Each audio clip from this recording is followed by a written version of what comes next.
Algo aconteceu em seu peito que não foi o som de nó do portão, não foi o sonho, não foi o resíduo de atenção ou o eco de uivos. Foi algo totalmente diferente. Algo que parecia uma porta se abrindo que esteve fechada por muito tempo.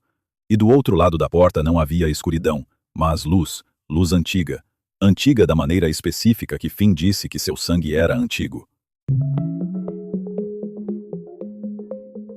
Antiga do jeito que as histórias fundadoras eram antigas.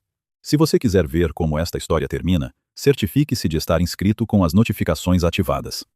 Ela sentou-se no arquivo selado com o pingente em seu punho fechado e a luz antiga fluindo através dela como o tempo. E ela entendeu com a compreensão clara e total que às vezes chegava ao fim de um longo processo de não compreensão, de que o mundo que ela sempre ocupara, o mundo em que ela era insignificante e eficientemente invisível e de valor moderado como mensageira, não eram as verdadeiras dimensões do mundo.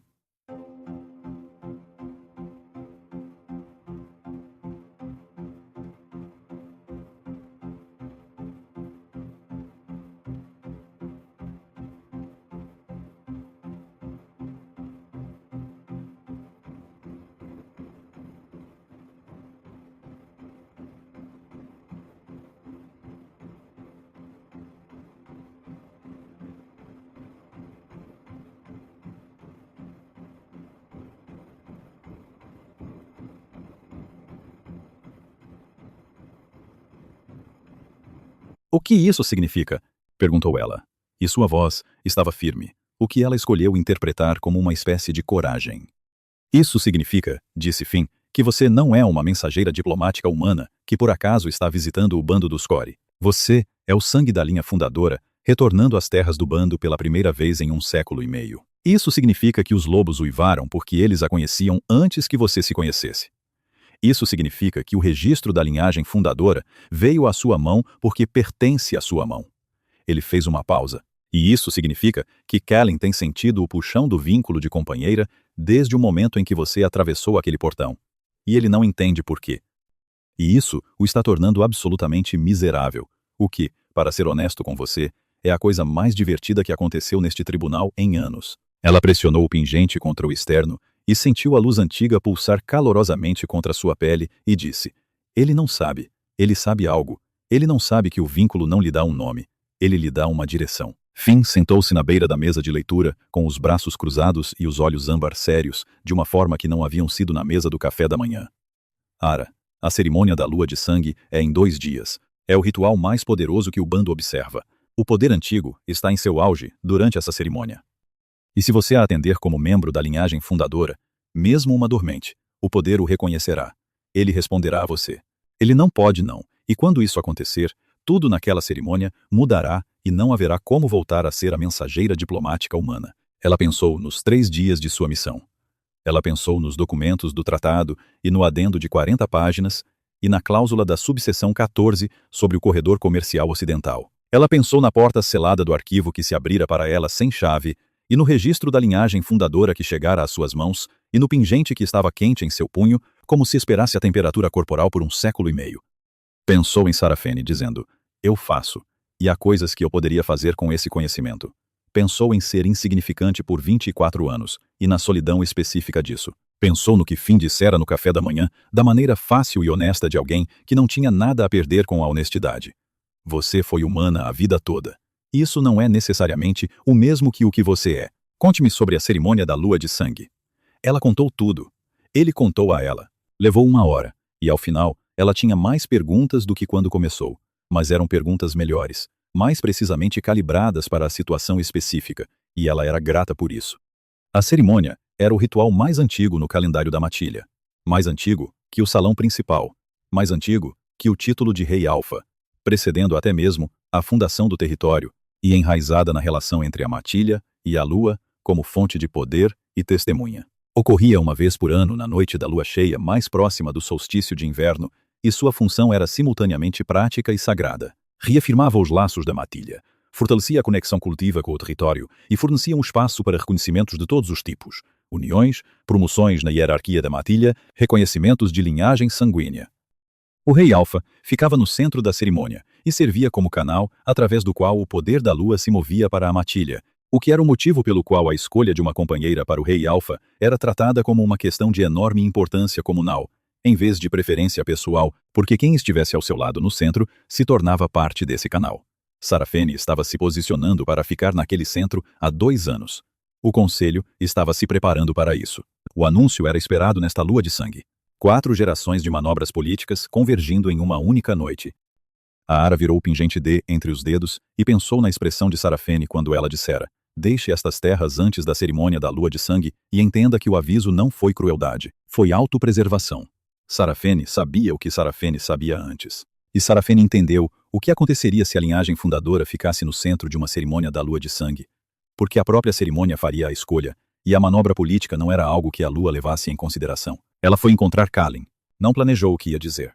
Encontrou-o no jardim da matilha, abaixo de sua janela, em pé no caminho de pedra entre as árvores antigas, com as mãos atrás das costas e uma expressão que ela nunca vira antes. Algo que não era o gerenciamento controlado que ela catalogara em 2 dias, mas era, em vez disso, descaradamente uma espécie de busca. Ela pisou no caminho e ele a ouviu e se virou. E ela sentiu o pingente quente contra o osso do peito e a velha luz em seu sangue se voltando para ele da maneira que uma planta se volta para o sol. Instintivo e completamente fora do território das decisões. "Preciso te contar algo", disse ela. "Eu sei", disse ele. "Não sei o conteúdo específico", continuou ele, a voz despojada de parte de seu controle habitual. "Mas sei que é algo que venho tentando entender desde que você passou pelo portão. Não durmo direito há 2 noites. Meu lobo não para de se orientar para onde quer que você esteja neste prédio, o que eu acharia profundamente inconveniente se fosse capaz de ficar suficientemente irritada para me sentir inconveniente." Ele fez uma pausa. "Conte-me." Ela contou tudo a ele, da biblioteca e da confrontação de Sarafene, ao arquivo selado e à caixa e ao pingente. Ela contou sem desculpas e sem encenação. E ele ouviu em completa quietude, com o jardim da matilha respirando ao redor deles no ar frio da tarde. Quando ela terminou, ele ficou quieto tempo suficiente para que ela começasse a construir as versões de sua resposta para as quais estava preparada. Descrença. Preocupação política. O embaraço masculino de um homem que percebeu que seus instintos estavam operando mais claramente do que seu intelecto. Ele não lhe deu nada disso. "Mostre-me o pingente", disse ele. Ela o estendeu e ele o tocou com a ponta de um dedo contra a pedra pálida e inalou bruscamente e puxou a mão para trás. Não queimou, o oposto de queimar.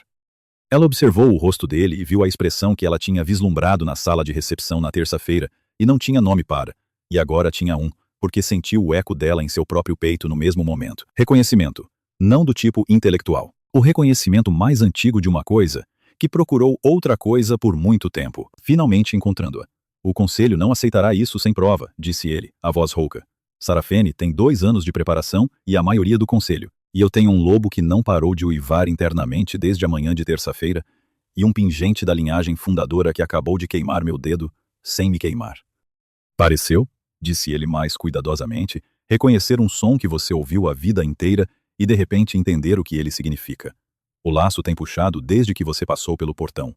Eu tenho fingido que era outra coisa. Sou uma excelente fingidora." A última frase continha sua própria espécie de honestidade. "Não sei o que fazer com isso." "Nem eu", disse ela. "Mas a cerimônia da lua de sangue é em 2 dias, e Sarafene sabe o que eu sou, o que significa que ela vai fazer algo antes disso." Ele a olhou com o controle de volta. Não o tipo de gerenciamento superficial, mas o melhor tipo, o tipo que era foco. Ela tentará desacreditar-la, ou removê-la, das terras. Ela não pode fazer nenhuma das 2 coisas sem quebrar a lei diplomática, ou usar a única informação que ela tem e que você ainda não tem. A razão pela qual Lyra Duskmore foi realmente enviada embora. Ele disse: "O arquivo selado tem o que ela sabe, mas você ainda não leu. A carta na caixa." Ele sustentou o olhar dela. "Acho que você precisa ler lá antes de hoje à noite." Ela voltou ao arquivo selado. A porta se abriu para ela como fizera para Finn, respondendo ao sangue da linha fundadora em suas veias de uma maneira que ainda parecia impossível e começava a aparecer, por baixo da impossibilidade, algo que esperava há muito tempo para se sentir natural. Ela pegou a carta da caixa e a levou para a mesa de leitura e sentou-se com a lâmpada e a escrita antiga e a paciência que era sua melhor qualidade. E ela a leu cuidadosamente 2 vezes, certificando-se de que tinha a escrita antiga correta antes de se permitir entender o que ela dizia. A carta era de Lyra Duskmore, para seus filhos, escrita nos territórios humanos, datada de aproximadamente 3 anos após sua partida das terras da matilha. Era prática na estrutura, do tipo que cartas escritas por alguém que está gerenciando o luto através da praticidade tendem a ser, e em sua praticidade era devastadora. Ela escreveu sobre a herança de seus filhos. Ela escreveu sobre o que eles carregavam em seu sangue. Ela escreveu sobre o lobo adormecido que estaria em cada um deles, e nos filhos de seus filhos, recessivo, mas presente, dormindo, mas vivo. E então ela escreveu sobre a razão pela qual o conselho realmente forçou sua partida, que não era apenas o laço humano que o conselho admitira a ela. Pai, na reunião que ela ouviu, algo que a história da matilha poderia eventualmente absorver se gerenciado corretamente. A verdadeira razão era o que ela era, não a quem ela estava ligada. O que ela era. Lyra Duskmoor nascera com o poder total da linha fundadora, que não se manifestara em um membro do sangue dos Core em 4 gerações, e que se manifestava não apenas como as habilidades alfa padrão, mas como o dom da fala lunar, a capacidade de canalizar o poder da lua diretamente à vontade, em vez de apenas durante as cerimônias. O conselho tinha medo disso. A filha de um quarto alfa com habilidade de fala lunar e um laço com um humano era uma combinação de fatores que eles não sabiam como controlar. E o que não podia ser controlado era, em seu cálculo, melhor ser removido. O dom da fala lunar era hereditário, adormecido nas gerações subsequentes devido à diluição da linhagem, mas hereditário. E se a linhagem fundadora retornasse às terras da matilha e fosse reconhecida, e se esse reconhecimento ocorresse durante a noite mais densa em poder do calendário da matilha, o dom da fala lunar poderia despertar. Não poderia. A cerimônia o despertaria como a luz do sol desperta uma semente, não porque alguém escolheu que acontecesse, mas porque era a natureza da coisa responder às suas condições adequadas. Sarafene sabia disso. Sarafene claramente fizera a pesquisa que o conselho ou não fizera, ou fizera e escolhera minimizar. E Sarafene entendeu que um membro da linhagem fundadora, retornando com a habilidade de fala lunar adormecida em uma cerimônia da lua de sangue, não era um inconveniente diplomático. Ela era uma transformação de todas as dinâmicas de poder na matilha, incluindo e especialmente aquelas nas quais Sarafene gastara 2 anos construindo sua posição. A Ara sentou-se com a carta e pensou em transformação. Ela passara 24 anos sendo eficientemente invisível, e fizera algo que parecia paz o suficiente com isso para passar as manhãs. Mas ela sempre soube que a paz era uma performance. Ela sempre soube que estava esperando por algo, e não sabia o quê. E agora, ela estava sentada em um arquivo selado que seu sangue abrira, segurando uma carta de uma ancestral apagada da história, com um pingente quente contra a pele e uma velha luz em seu sangue que dormira por 1 século e meio e estava inexoravelmente despertando. Ela colocou a carta de volta na caixa com muito cuidado, levantou-se e endireitou o casaco, que ainda era o prático azul escuro, ainda um tanto desgastado pela viagem, e não tinha nada a ver com a magnitude do que estava acontecendo. E era, ela decidiu, a coisa certa a vestir de qualquer maneira, porque ela ainda era ela mesma. Ela ainda era a Ara Voss, e simplesmente estava se tornando uma versão maior de uma coisa que sempre fora. Ela saiu do arquivo selado e foi encontrar Kalin. Ela contou a ele sobre a carta e ele ouviu, e quando ela terminou ele disse: "O conselho se reunirá amanhã. De manhã. Sarafene terá feito seu movimento antes disso." Temos esta noite. Ela concordou. "Diga-me o que você precisa." Era uma pergunta tão simples. Ela passara a vida inteira sendo perguntada o que podia fornecer, o que podia carregar, o que podia entregar. Entregar. Agueradão. Ela não era perguntada o que precisava com muita frequência, e a simplicidade disso a atingiu de uma forma que ela não esperava no lugar da velha luz em seu peito, o lugar onde o pingente descansava. "Preciso ler tudo o que você tem sobre fala lunar", disse ela. "Preciso entender o que vai acontecer comigo naquela cerimônia antes que aconteça, e preciso saber que você entende o que isso significa. Que não é apenas o laço, não apenas a linhagem, mas que você me vê. Eu especificamente, não o que represento para a matilha ou o que posso fazer pela cerimônia." Ela sustentou o olhar dele. "Fui invisível a vida inteira porque era útil, não porque alguém olhava. Fui invisível a vida inteira porque era útil, não porque alguém olhava. Não posso fazer isso se for por utilidade." Ele atravessou o espaço entre eles, que não era grande, e parou perto o suficiente para que ela sentisse o calor dele e a qualidade específica de sua atenção que ela vinha catalogando desde terça-feira. Ele estendeu a mão e tocou o pingente em sua garganta. Desta vez corretamente, os dedos se curvando em torno da pedra pálida.